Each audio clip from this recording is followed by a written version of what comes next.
ஆஸ்திரேலிய சிறையில் வாழ்நாள் கைதிகளாக அடைக்கப்பட்டுள்ள 46 தமிழர்களை விடுவிக்க கோரி மாணவர்கள் கூட்டமைப்பினர் அந்நாட்டு துணை தூதரிடம் மனு அளித்துள்ளனர்.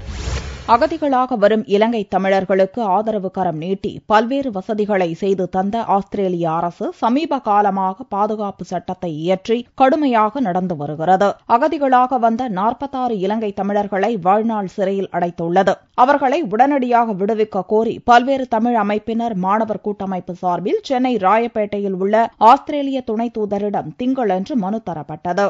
துணை தூதர் உரிய நடவடிக்கை எடுப்பதாக கூறியதாக தெரிவித்த மாணவர் கூட்டமைப்பினர் புலம்பெயர்ந்த தமிழோருக்கான தனி அமைப்பை தமிழக அரசு உருவாக்க வேண்டும் என்று கேட்டுக் கொண்டனர்.